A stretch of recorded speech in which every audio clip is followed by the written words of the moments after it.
to the Connect Show. My name is Tracy Champagne, and today we are happy to be here with you on the Connect Show.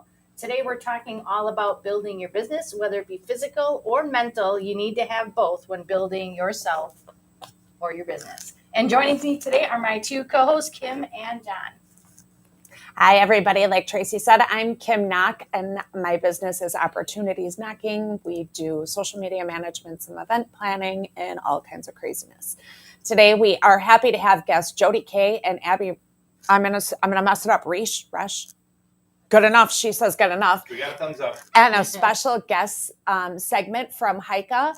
John, how are you doing today? What's going on with you? What's up in John's world? What's up? Yeah. It's summer. Yes. I'm enjoying the summer. Are you doing anything fun for summer? Give me one good thing that you've done this summer. All summer, I just had a great weekend for the 120th anniversary. Lots of people out of town. So it was really good time. We did all kinds of, there was just fun stuff going on everywhere. It doesn't even have to be Harley related. Foo Fighters. No. No. I kind of didn't want to deal with the downtown craziness this weekend. I heard it was very crazy. I'm sure. Very crazy. I'm sure. Very crazy. How about you? I has been doing some volunteer opportunities with the chamber, and last week we bartended. So now I'm a bartender also. You can add that to my list of things. There you go. I can serve drinks and also get in trouble for them if I serve them to somebody underage. Well, there you go. But that was pretty fun. It was all at a music festival, so Nice. That's fun. so many Any good fun bands? things. It was a pretty good band. I don't remember the name. Oh, it was like dog something because it was a dog event, and everybody brought their dogs, and there was dogs everywhere. I'd have been in heaven. It was like the Dr. Seuss book with the dogs in the trees and dogs everywhere. Were the dogs rocking?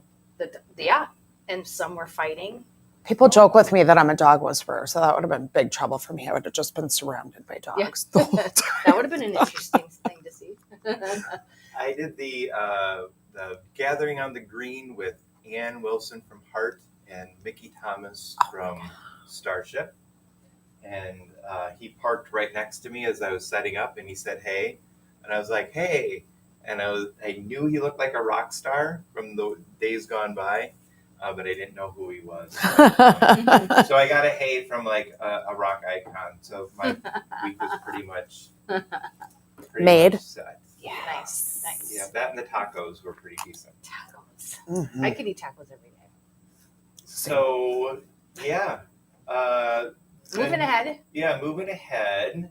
We'd also like to thank our hosting sponsor, Expansive Workspace, where we broadcast live the Connect Show. Expansive is a wonderful place to work and a great community to be part of. Check them out in Tosa and downtown Milwaukee and everywhere else, all the 42 locations. And they do have great coffee and water. We got a coffee clutch. We should have coffee clutch. She's I'm going to pretend coffee Oh, clutch. sorry. No coffee for you. It's Let's okay. just hide it. We don't want you to feel left out. Thanks. Okay, Appreciate it. So, yeah, we're very, very thankful that you come to watch the Connect Show. And we think connecting is a huge key to building small business. So, please tell your friends about the show. Let us know how we can do better. And if you have a topic you'd like to have discussed, email us at ideas@theconnectshow.com. And that's it. So I reiterated a little bit of what I kind of did this weekend. New and exciting. There's so many things going on. Hundreds of thousands of people were in Wisconsin for Bastille Days, the 120th anniversary, probably the dog thing that you were doing.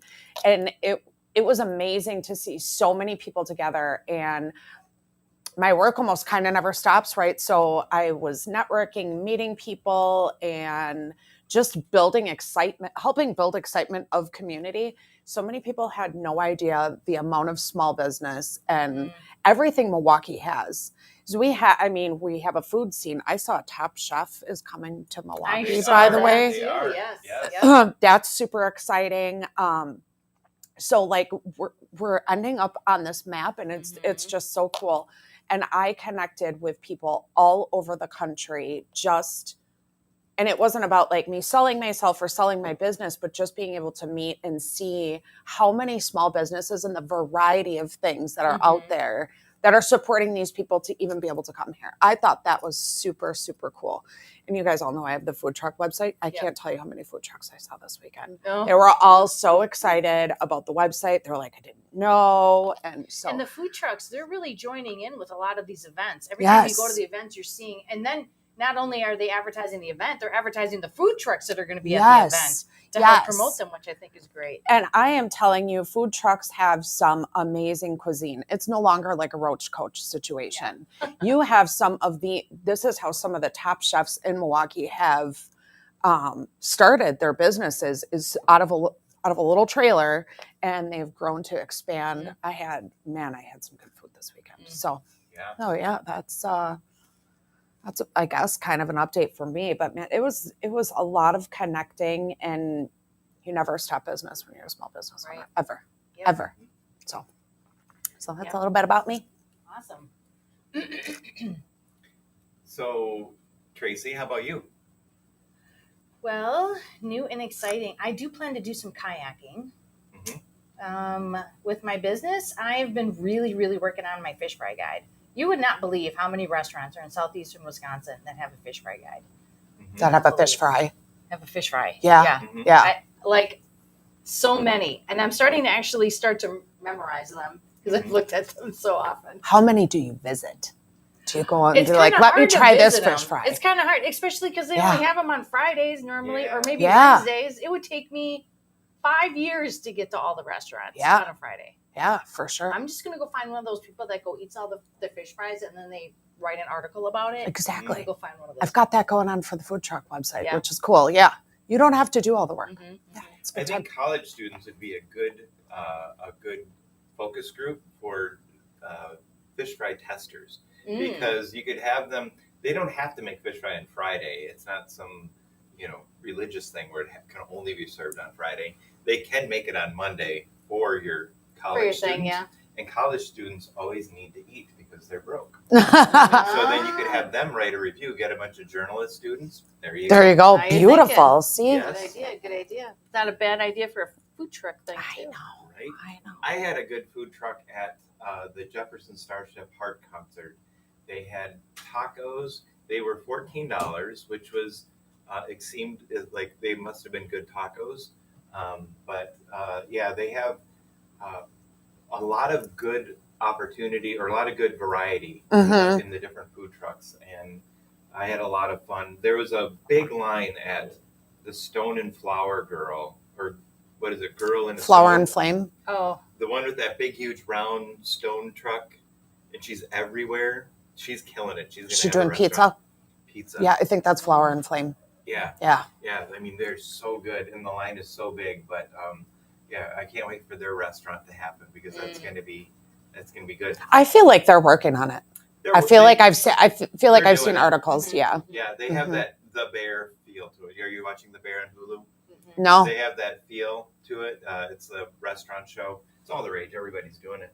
All the rage. All the rage. We're going to go check it out secretly now. If you, a kayaking trip that we did up the Milwaukee River and back. It's 2 miles up, 2 miles back. You get a little sore. It's a good workout, and it's pretty exciting. Sore from 2 miles? Hey. I'm kidding. Hey. It's 4 miles, actually. It is 4 miles. Yeah. 2 and 2. Well, one of them is downwind and with the stream current, but that wasn't much current. Anywho. Moving on. So remember, everyone, the Connect Show is better when it's interactive, so please add your comments in the chat. We will bring them up and add them to the conversation. John is over here watching them, and this is a great opportunity to get expert advice, help your business grow, and connect with new people to add to your network. You don't have a comment in the chat button. I'll have to work on that. It's on my to-do. More stuff. So we're all volunteers here at the Connect Show, and if you like the show and you'd like to get involved, please email us at ideas@theconnectshow. I have a button for that. There we go. And thanks to everyone for getting involved, even to those of you who contribute via the chat. We're all in this together. It takes a village. Are we ready? We're ready. Quote of the day. You don't build a business. You build people, and then people build the business, from Zig Ziglar. I kind of just reiterated that with what happened with me this weekend. It wasn't about building the business, but meeting new people and getting out there and connecting. Yeah. There are 1,000 people out there that do what we do, probably more, but. I bet you there's more. Yep. Yeah. I was going to say. Yeah. Zig Ziglar is, he's one of those like Jim Rohn who, they were doing this years and years ago, and everything they say back then still relevant. Holds true. It's true. Yeah. Yeah. It's so good. Okay, so let's get the question of the day going. This is a very interesting question, and I haven't even figured out my answer yet. How quickly do you adapt to change in your business situations that come up, and how do you know when you have successfully adapted? I mean, there's the obvious that the thing actually worked, but what if it didn't work? How do you know it was still a success? And how do you adapt? Can I add a twist to that? Are you afraid of changing your business? Ooh. Because I'm not. I want to try all the things. We're going to probably talk about this. I'm sure it's going to come up. Everybody's afraid of AI. You either adapt to it, bring it on, or you get lost in the shuffle, right? So I like to try new things, kind of like, hey, should we try this beta thing? Yeah, let's go for it. And if it fails, whatever, we know we don't like it. But I'd rather try without the hesitation, because I feel like the hesitation will bring some of the negative energy that it's not going to work right away. So if we try something new and it doesn't work out, good. But if we try something new and you're like, it has some flaws, people like to work with those flaws and know that their system might have flaws, rather than just be like, no, I want everyone else to try it out first. It gives you some more expert level, I guess. Yeah, done is better than perfect. Right. Right. As far quickly, I think I might act quickly on something after I've done enough research to know that I actually want to do the thing. But otherwise, I think I am a research person. Definitely. I agree with that. I will investigate it first. But then if I think it's good, I will quickly adapt. And I hope it will be successful. And if it's not successful, then at least I know that I tried the thing that I thought would work, and then it would point me in the direction of what else to do next. Because then you know what else to try. I kind of want to give you a little more credit than you're giving yourself for that, because you like to try new things. Especially, think about a tool. I do, but I do research them pretty heavily before I jump into them. Yeah. I do. Because there's a million out there, and their for time sure. sucks. For sure. They will suck up all your time. For sure. I believe that you have to adapt to change quickly, because if you look back at these big things that happen, we can look back to NFT, or we can look back to the internet. We can look back to cryptocurrency. You can look back to the housing crash, that big economic shift that happened 15 years ago. If you look back at all of those, and you could say, I wish I would have done this then. And I think being aware that all of those things are going to continue to happen. Every few years, there'll be a pandemic or an economic crash or a new technology like AI or something. And if you get to the forefront of it, right when it hits, you're so far ahead of everybody else. Because there's the people who wait for the iPhone, the people who, and we're not talking about the iPhone 13, we're talking like the iPhone 2. Right. Those people who waited in line, those were the early adopters, and then everybody else came on board.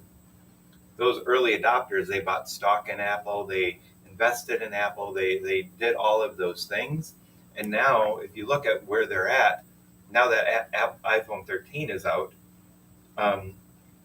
that stock is worth so much more. Absolutely. And the company is worth so much more. So if you get in early, that's just a metaphor or to kind of graphically show how things happen. But with AI, I believe, will change the way that all business is done. And then there'll be the next thing after it, which will be the human thing. And so you can get on board and learn AI right now, and there's a million ways to make $1 million with AI, and you just have to get out there and start doing it. Yeah. And the AI thing is going to continuously be changing. My kid came up to me this morning. He showed me a picture of him, what he's going to look like when he's like 80 years old by using an AI app. And I forget the name of it. It starts with an R. But you put in 10 pictures of yourself. This is going to totally take away the jobs of the photographers, by the way. You put in 10 pictures of yourself, and it will make a current image of you, but in a suit or in a professional outfit, and you can use that as your LinkedIn profile, and you won't need a headshot anymore. Or kids in high school, they won't need to go get their yearbook picture anymore. They'll just do this app thing, 10 pictures of themselves. It'll totally blend them together, and that's like, it's moving fast. So I think kind of what it boils down to is risk.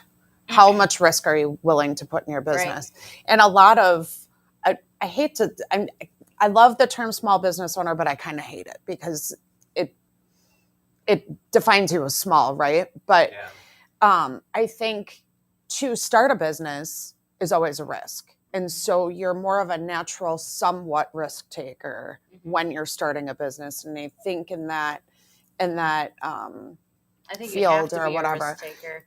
You have to. We're gonna adapt a little more quickly than some other individuals might do it. And it's not a bad thing. Not everybody needs to or wants to have their own business. But I think it's okay to take risk, but that's just me. Maybe we could be called growing business owners. There you go. Yeah. Make a movement. Thriving business owners, growing. Hey, I just went from there to there. And we're moving right along today. There we go. That was good. Where are we on to next? Next one. Yeah, next one.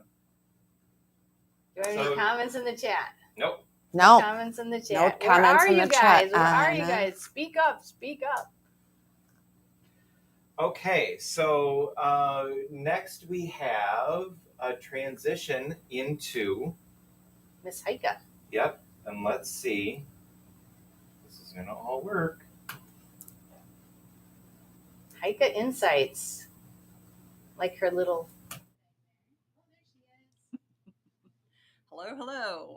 Yes, this is an introductory insight into LinkedIn. As you may have picked up from past shows, I'm a big fan of LinkedIn, especially for entrepreneurs. LinkedIn is the place for you to grow your know, like, and trust factor. And that combination of know, like, and trust is really important for someone to actually, after they've done their research on you, reach out and hopefully become a client. So one of the things you need to do, obviously, is to complete your profile in order to be found in the first place. And if that's done right, it can bring you clients and opportunities of other types as well, board positions, speaking opportunities, and it can help you with research on finding vendors, finding teammates, etc. So one of the obvious visual cues influencing whether someone who finds your profile will open your profile to read more and hopefully reach out to you is your headshot. Now, headshots just came up and that they may go away in the future in terms of having to go to a photographer. But right now, going to a professional photographer is still the recommended way to get a professional headshot. Many people underestimate the importance of a good headshot. It can actually anywhere from 14 to 20 times increase your chances of someone actually opening your profile and learning more about you. So there are a number of do's and don'ts. First of all, the headshot needs to be up to date. If you had a headshot taken 20 years ago, it may have been great then, but you really need to update it. Usually recommended anywhere from 1 to every 3 to 5 years, but 3 years is probably a sweet spot. So you want it up to date. Then you want to make sure you look at the camera. There are a lot of headshots on LinkedIn where people look to the side, but if you see my headshot from the side and then you see me at a networking event, you may not recognize me. So make sure that you're looking at the camera. And then for that like factor, smile, show your teeth. It's really important to look friendly. even though there are some professions that prefer to look really stern, but a friendly look is going to be more likely to get people to further investigate what's in your profile. Dress according to your profession. That does not have to mean suit and tie. These days, a lot of people dress much more casually, so it needs to fit your career track, but still dress for a level above where you are right now. The image size is also important. You don't want to have such a small image that even when people click on it, trying to enlarge it, they still have to squint and still can't tell how big you are. And you have to make sure it's set to public. A lot of people, when they first get on LinkedIn, are concerned about privacy and set most of their profile to visible only to the people they're already connected to. That's not helpful to reaching out to more people. So make sure that your profile picture is visible. In terms of don'ts, don't make it too casual. You don't want to have a picture that is either cut out of a wedding party where someone else's hand is on your shoulder, or you have a boutonniere from a prom night. You really want to look like you are in a business context. Definitely no trophy fish or picture with your dog. Make sure that you don't look away from the camera. Don't touch your face. That still seems to be with some people, these poses, they're a no-no. Don't wear sunglasses on or a hat, and just make sure it's professional. So that's a startup for your headshot. And then a little hint about what's behind the headshot. LinkedIn has made it possible for people to upload an introductory mini video. That is a feature you can still see on profiles. It is going away. So if you want to actually be able to have a video on your on your LinkedIn profile, now's the time to record it. And you can only do that on your phone. You can't do it on your computer. So you have to use the LinkedIn app to do it. And with that, I turn the podium back over. That was great, Heike. I did not know the parts about the size of the image. Like, I just think you just upload any kind of size image and it would just work its way out. Good to know. Thanks, Heike. Well, we're welcoming our first guest and new guest.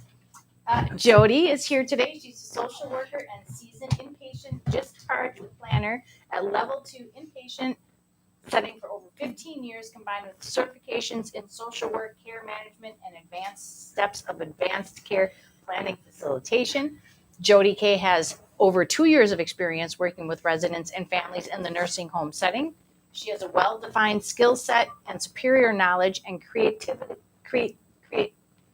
creatively, I got it. It's hidden behind the camera. Assist you I just couldn't say that word. Okay. Assist you in planning in the future of your loved one, specifically with what next steps are right. And Jody K tactically created USA. It's contagious. There we go. USA Geriatric Services as a consumer navigation system for those in need of help when it comes to planning the future of the aged. She works hard to preserve the right of aging adults so they can live their best life through the toughest times. USAGS, we won't do that, serves the aged with true respect, highest honor, and genuine compassion, because here, Jody K believes every client is the most important person in the world. What an honorable profession. Welcome, Jody. Well, thank you. Thank you so much for having me. I'm excited to be here. It's so nice that you traveled as far as you did, too, to come to the show, to get here this early in the morning. It's all right. Awesome. It's my pleasure. I got some car thinking done. Oh, that's all right. Car thinking.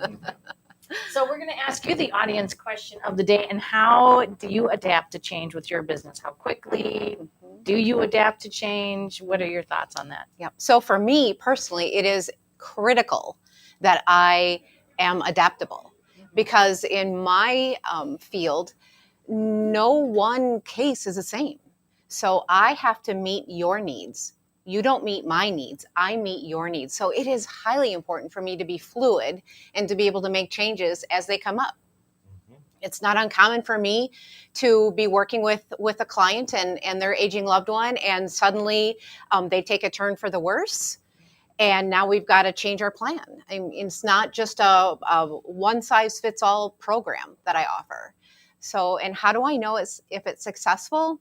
I know it's successful when I hear, and I'm going to get a little teary, when I hear my clients say, "You saved my mom's life." Oh, yeah. So that's how I know.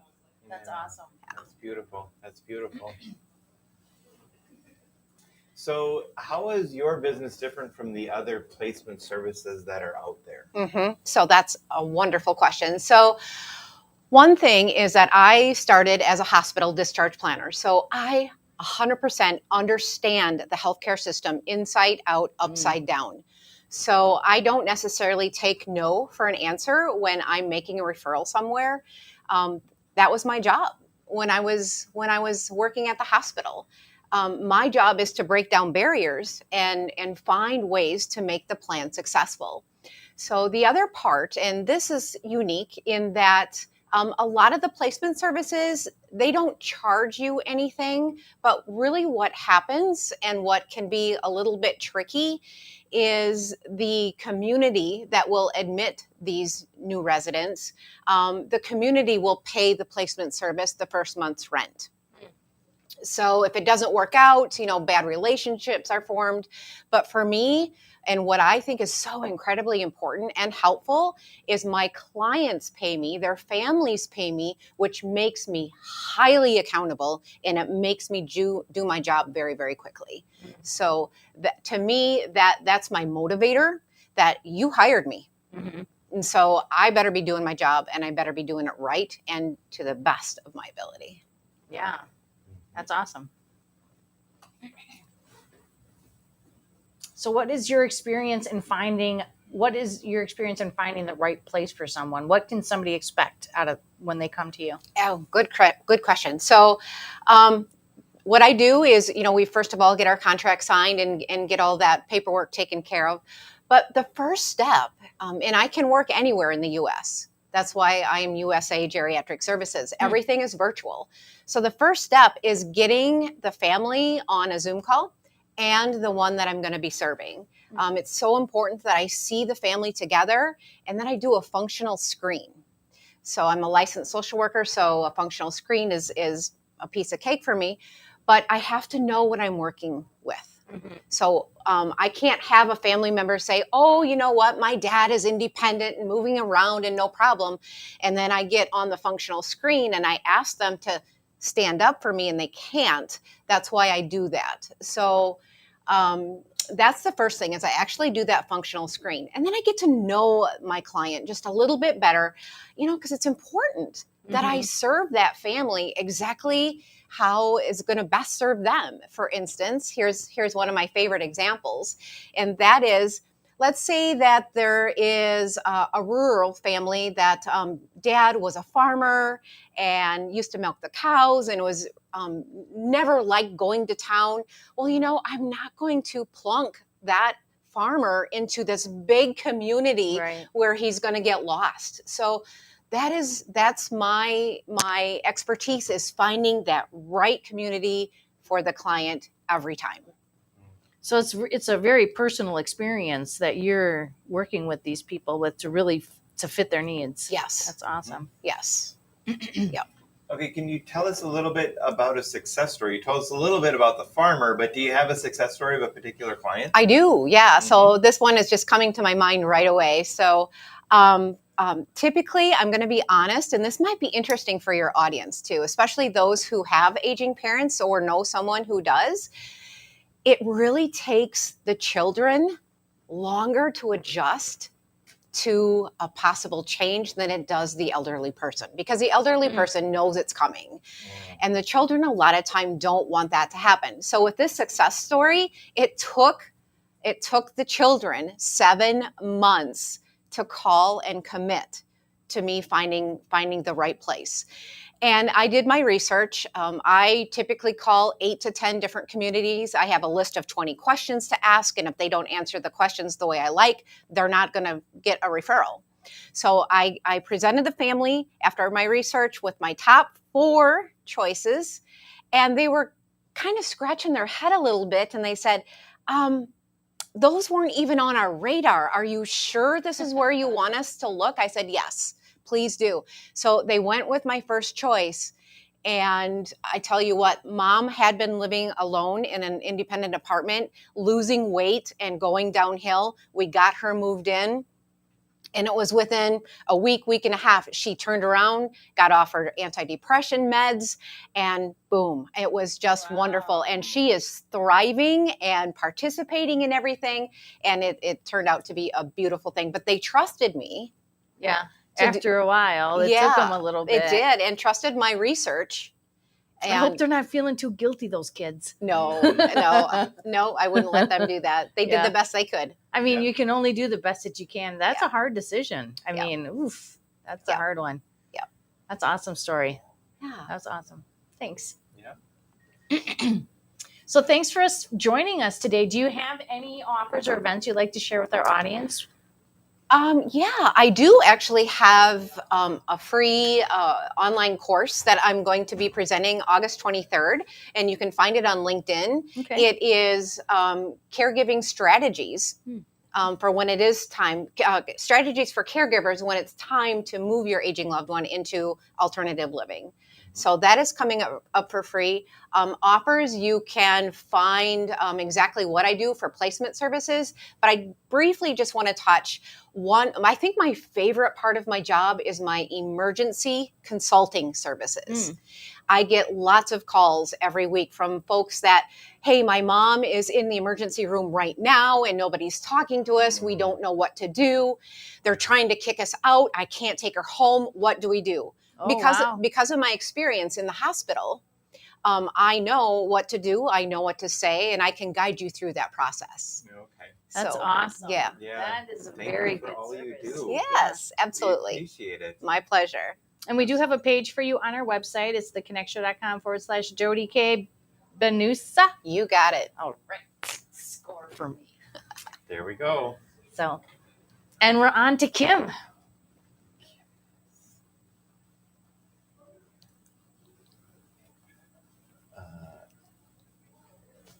Are you kidding me? Shh. We have to make small talk. I see myself. I see myself for good. Hello, everybody. I'm on a different spot today. We are going to give you a little segment about optimizing your Google My Business.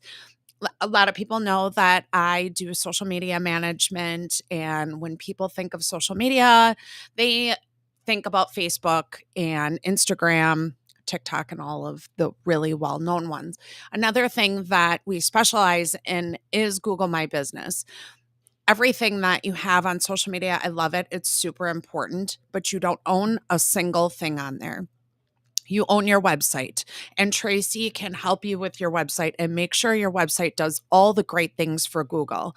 But you have to have a presence in the Google space itself and make sure it's consistently updated. It's looked at just like what Heike talked about with LinkedIn. They all work so well together. Your name, your location, hours, all have to be up to date. If you are closed, especially if you have a brick and mortar location and you're going to be closed for a holiday, you want people to be able to look you up online and see, oh my gosh, they're going to be closed today, not arrive at your establishment and find out the hard way you're closed. You can add photos to Google My Business, and you can add a storefront to Google My Business showing, hey, these are the products, services, whatever that I have, and they live on Google forever. You tie that into your website. Tracy will help you with all that. And it becomes a fine oiled machine. One thing a lot of people do not do is they get reviews and they just ignore them. They let them sit there. Google really likes when you respond to the reviews. Use the people's name back at them. Thank you so much, Mary, for responding to my review. For responding about my business, and detail in not just a thank you, detail in why you appreciate their review, and more people are apt to give you those reviews. When you are dealing with customers, clients, have your review link everywhere. It's very easy to find on Google. When you are giving your link out, do not be afraid to ask for a 5-star review. When you give your link out, some people are just like, nobody deserves 5 stars, but Google loves when you have 5 stars. So say, if you enjoyed your services today, please give me a 5-star review. If you're uncomfortable asking for that 5-star review, reflect back with yourself. Why am I afraid to ask to get that 5 stars? Did I do something wrong? And then it can help you also benefit your business and the services that you're giving. Take those reviews then and repurpose them on your social media, on your LinkedIn, on your website. You can take clips from it. You can take photos from it, put them all over so people know this person really appreciates the reviews. So that is a absolute wonderful way to get your business seen online beyond the social media. And that's all I have for you today. Thanks, Kim. That was awesome. Great reminders about Google My Business. It is really important. Google My Business and LinkedIn, top 2 in social media for your business, I think. Yes, yes. And I think people don't spend enough time Googling their business or working on the GMB, and they need to spend more time. That's a new slogan. Take time for the GMB. There you go. It sounds kind of like a thing, right? He's all full of things today. What the thing? Chicken wing? Let's do this. What do we got next, John? All right, Abby Resch is the owner of Orange Shoe Personal Fitness in Brookfield, Wisconsin, where she and her team guarantee your fitness success. So great to have you on the show today. I love this already. Let's get started. Moving on twice. There we go. Moving on again. Oh, yeah. Moving on again. And again. There we go. Okay, audience question, adapting to change. We just had a little change right now. How did we all adapt? We adapted. We did great. Yeah, you made a joke. We laughed. It was good. It was good. There we go. So yeah, I would say at Orange Shoe Personal Fitness, we adapt to change very quickly. We at Orange Shoe do personalized fitness for every type of individual. So we don't just include a very specific individual at Orange Shoe. We invite everybody in, people of all types of fitness levels. So that includes people that maybe have never experienced anything in fitness and have never even tapped into their fitness and their health and tried to optimize that and embrace that. So we have to be very, very on the ball about changes, about adaptations, modifications for people, since we are such a personalized experience. So say somebody comes in to the studio thinking, this is my goal, this is my fitness goal. We appreciate that and we want to honor that.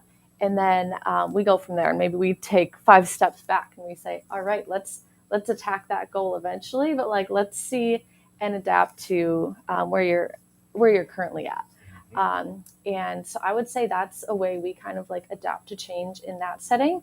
In terms of technology, which has kind of been a common thing, we really try our best to stay up on technology in the fitness space and in business as well, in terms of social media and how we're meeting our new clients, and then once we do have them in the studio, how we stay connected with them and make sure they feel like it's a really smooth experience and that they are very included in the fitness experience. They know what they're getting. They know why they're doing certain things in their workout. They know all of that stuff. And then they know, little things, the little important things when they're coming to the studio, when, how to work our app, how to be successful and have a really smooth experience as well. So all those things really matter to us and we think are super important in the client experience. And we think that adapting to all the changes needs to happen pretty lickety split. Yeah. So that people feel in the know and they feel good about their experience with us. That seems to be the trend today with the business adapting, is you better adapt real fast. Yeah. Right. So Orange Shoe Personal Fitness focuses on functional fitness. It's why? What is that? Yes, great question, John. So functional fitness is, in our opinion, the way to maintain a healthy fitness level through your whole life. So it's not just a momentary form of fitness that makes you feel like you're building muscle in a certain area of your body. It's a form of fitness that makes you move well and stay pain-free throughout your whole life, and allows you to be strong and capable through your life as well. So thinking about like the aging population, how can we as fitness professionals help you move better through your day? And how can we make sure you are able to still do all the activities that you love, whether it be golfing or playing with your kids or your grandkids, or traveling, or just doing your job, or just living your life at home, whatever it is. We want to make sure that the moves you do in the gym reflect the goals you have in your life. And maybe those goals are kind of what I just mentioned, like being able to continue those activities or play with your kids, or just whatever. those basic everyday things that you want to be available for. Yeah, so the functional fitness moves are targeted towards those types of things. Being able to get off of the ground quickly, like being able to be strong enough to live on your own, or do things on your own, or cook a nice meal and stand up in the kitchen for 2 hours. Like all these things we maybe take advantage of, but we want to make sure that throughout your whole life, and even in that current moment, you're strong enough and capable enough to do those. And so that might be a form of functional fitness for someone, or it might be, more intense. Like maybe somebody wants to go hike some mountain, or they want to go kayak and they don't feel like their stability is good enough. Do the 4 miles. I know. So whatever your goal is. I know. Great. It's a long ways. It is a long ways. Unless you're going with the current. Miles, it would take you an hour at least. Are you going with the current, or are you against the current? This would change It was the kayaking experience. Towards the current for 2 miles and against the current for the other 2 miles. Oh. Okay. You go up. So you're working hard for 2 miles, and then you get to coast at home. Yeah. Okay. Milwaukee River is not exactly like flowing. It's kind of more of a lazy. It gives you like a little bit of effort, That's but true, I think it's more psychological than actual. And you did that with your elbow, okay? Yeah, my elbow's not good. That wasn't a good thing to do. Oh, see? No. Yeah. So, but my kid really wanted to do it, so Yeah. I just said I'm gonna just be in pain for another week. We're gonna have to get a hold of Cassandra again. More acupuncture. Yeah. We had a bunch of folks from our studio do the cheese curd kayaking tour in Milwaukee, up and down the Milwaukee River. So it was a lot of people's goal to kind of get in there and do that, and would recommend the cheese curd tour in the Milwaukee River. I just met a cheese curd girl. She's got a whole big cheese curd list. And she covers all of Wisconsin and rates them all. Oh my and goodness. has videos. She should find a cheese curd Wisconsin girl. I don't remember her name, but Google that. I want her You'll job. Find the website. Yeah. You should make a Facebook group of directory people. You guys can all hang out and like talk directories. I know. I love I directories. think you and Kim could just The cheese curd girl, she Yeah. is going to tour the whole United States and do cheese curds. She's going to be on the show in a few weeks. There you go. I'm loving it. It's going to be fun. So how do personal training clients find success at Orange Shoe? Yeah, so they find success in kind of different ways. So like maybe some ways would be building strength. And so we would track that progress for them on some of our technology. So like we a lot of times don't just pick any sort of random weight or any sort of random movement for them. We make sure it's really intentional. And so we help them progressively overload the body with specific weights, and then with those weights we make sure they know what they're doing. So it's like, hey Linda, 2 weeks ago you were squatting with your body weight, and now you have 30 pounds extra that you're holding. Like that is a lot. Or we show them different forms of progress like that. We also do like lifestyle progress checks as well. So like how is this specific thing going for you? Like you mentioned that walking was extremely painful and you could only walk a quarter mile. Like how's that going? Like let's progress check that.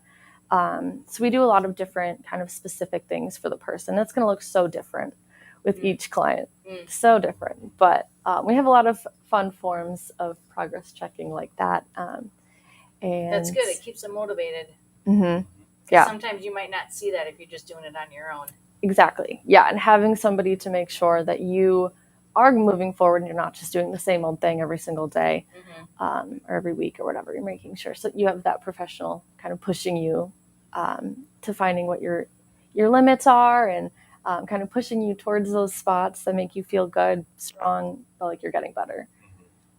I like that you have that personalized approach of monitoring people's progress and being able to just those little things of paying attention and knowing that they're squatting 30 pounds more and keeping track of that. Besides that personalized attention, what other, what makes your fitness experience different from other gyms? Yeah, so we are a very intimate studio. So you're not, walking into a huge health club and they don't know your name and you're lost in the sea of people. At Orange Shoe, you come in the front door and you're welcomed by the trainers, you're welcomed by the clients that you get to know very well. And it's a very personalized experience from that standpoint. So you kind of have that like community right away. And so that makes us quite a bit different since we are that intimate studio. You feel a lot safer. It's a great place for people to come if they are like, I have no idea what to do. Like, I feel so lost with fitness. I am scared. I don't want to hurt myself. I don't even know where to start. So it's a very welcoming place from that standpoint. So that's how we're a little bit different there. We run a very tight ship, so everything's very clean, orderly. We make sure that you just feel like you're in a really great space. Once again, like, it's a very comforting space as well. So there's no intimidation factors going on. It's just very comforting and safe. And then, I would say between those and then the community aspects of you have your team of trainers, you get to know a lot of the other clients. And then we make sure that you're utilizing your membership to its highest potential. So a lot of fitness studios and gyms, they don't really want you using your membership as much. So we want you to use your membership at the highest opportunity you have. So getting in for all of your sessions, how can we reschedule? How can we work around all of these different obstacles in your life? A lot of times an obstacle will get somebody completely off of track. Yes. And they'll just drop it, and we don't let that happen. So we understand life happens. It happens to everybody. We're never going to be perfect and be able to be regimented 100% of the time, but we respect that and then get you right back to where you need to be going. And I have to ask, do you have orange shoes everywhere? Oh, yeah. So orange shoes are required for the team members. How did the orange shoe name come around? Are you a franchise? Are there more orange shoes, or is it just you as an orange shoe? Yeah, there's so many orange shoes out there. So there's 11 locations in the Midwest between Madison, the greater Milwaukee market, and then Chicago. And so the original guy that started Orange Shoe had these like kind of iconic orange shoes that he wore around. He was a pharmaceutical rep and was really sick and tired of selling drugs to like hospitals and clinics as a Band-Aid treatment for a lot of symptoms. So then he started a fitness studio focused on people's wellness, their functional health, making sure they don't need those medications. And he kept the orange shoes on the whole time. And then named his business after that. And then we became a franchise, and now we all wear these really bright, like, so you guys all wear street orange cone shoes orange shoes. Oh yeah, Nice. it's super obnoxious and fun. Nice. Yeah, it's great. Nice. So I think I like, wrapping up, I love what you're doing. And me personally, when I do the, physical fitness and personal training, like what I had the New Year's resolution, and then I went to the gym. I walked around the machines and I didn't really know what to do. Then I got an app, and then the app said you should do this, and that helped. But I think having a trainer is like getting a coach, and you know how I like coaches. I knew it was going to come up eventually. We're not going to make it to the end without it. But you need somebody to guide, like you say, that personal attention to functional. I heard, like, I don't have this, but I heard that people my age sometimes have trouble getting up and doing those basic things, Heard. asking for a friend. But I think it's so good that you focus on some of those things because, as you get older, you don't always want to say, well, geez, it's just hard doing that super basic thing that I used to be able to jump up, and do 25 years ago. And it's less intimidating because I think a lot of people think, oh, I got to work out and then you got to go to this extreme level to be qualified as a fitness, when all you want to do is just make your daily activities a little easier. Yeah. Totally. Yeah, that's such a good point. There's a lot of people on TikTok, those big, huge guys with the beards who are like, get to the effing gym and they're yelling at you and stuff. And you're like, I don't want to do that. I just want to be able to get off the couch. All right. Yeah. Exactly. That's awesome. Yeah. Thank you so much for joining us on the show today. Thank you for having me. It was a pleasure. Do you have any specials or events or anything coming up you want to share with our audience? Yes, so you can always visit us at orangeshoe.com/Brookfield. So you can visit us there. You can always find us on social media, Instagram and Facebook. And you can always come in, find us through those forums or the website, and redeem our free first visit consultation. It's a really great way to just see where you're at physically, how things are going for you, how you could do things differently to feel better, feel more energized, feel healthier in your body. So that's always an option for everyone, is to come in for that free first visit. That's a great option. Consultation. Or just get off the couch. I don't know. That too. Yeah. Go for a walk. Yeah. Well, we do have a page for you on our website, theconnectshow.com/Abby Resch. I'm taking Kim's lead as what was right. So everybody can go visit her and connect with her through that. And thanks. Yeah, thank you. Thank you. Yeah. And we're moving on. I think they tied in. We were a little. I know. I was a little reluctant. Like how do these? It's like the fitness thing works all the way until you're ready to move on to your. It's all like life fitness. It is. It was the steps and the progression. I think they fit together very well. Yes, they did. Great work, Tracy. Thanks. So the show is all volunteer based, and everybody here, we thank you so much for coming today, and thanks so much for all of the volunteers helping. Join us next week for our show with Julie Miller and Nathan Ferrer. I know that was a hard. You can do it. I think it's fire. Ferrer. I like Ferrer. F-I-R-E-R. Let's work on Nathan's name before next week. We have a week. Fire.